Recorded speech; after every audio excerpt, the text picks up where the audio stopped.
First grade, welcome back to Mrs. Bentley's Minivan Moment. We are going to take a look at some stories today. I brought along some books to share with you. You have done such a great job being your very own fiction story writer this month while we've been doing distance learning, and we are all so proud of the work that you've done. We're going to take some time to celebrate. And today, I want you to celebrate by adding a special page to your story.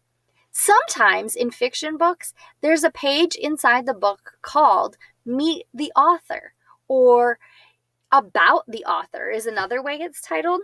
I brought some books from home today that have About the Author pages. When we started this unit, we talked about this book, David Goes to School, and I think I mentioned that there's some information at the beginning of the book that tells me all about the author and why he wrote the book. This page right here says Author's Note. A few years ago, my mother sent me a book that I made when I was a little boy. The text consisted entirely of the words no and David. They were the only words I knew how to spell, and it was illustrated with drawings of David doing all sorts of things that he wasn't supposed to do. I thought it would be fun to do a remake celebrating all the time-honored ways Mom says no. The new version was called No, David. Well, David is in trouble again, and this time it's his teacher saying, "No, David." It seems that kids haven't changed much over the years, and neither have school rules, some of which date back even farther than the invention of sneakers. Of course, yes is a wonderful word, but yes doesn't stop kids from running in the hall. This is an interesting note from the author. It lets us know a little bit more about David Shannon, who wrote the book.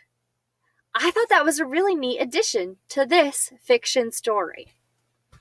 I have another book here that you may have read before, Make Way for Ducklings by Robert McCluskey.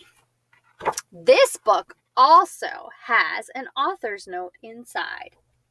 I can't remember if it's at the beginning or at the end. You have to be a book detective sometimes to decide if the author's note is at the beginning or at the end. This book has the author's note at the end.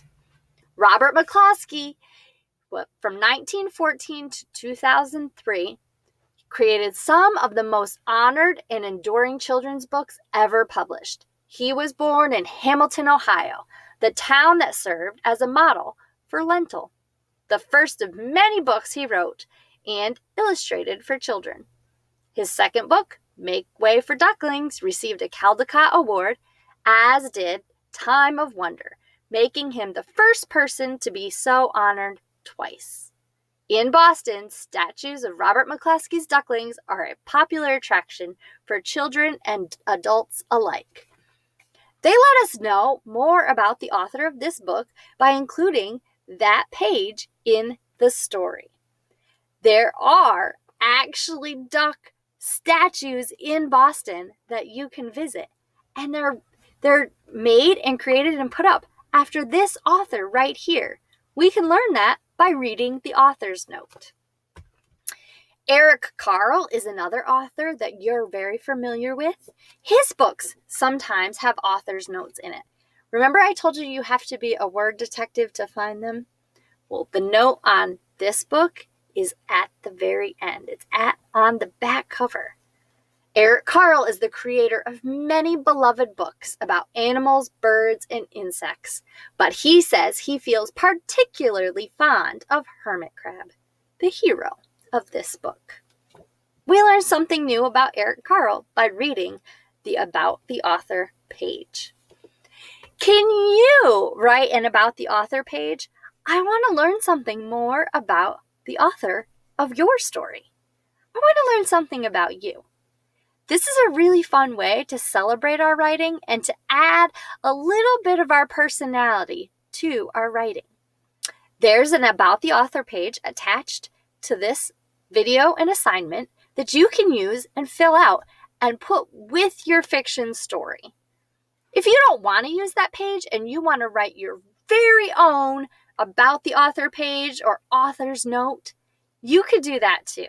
Just get a blank piece of paper and go ahead. Tell your readers anything you want them to know about you.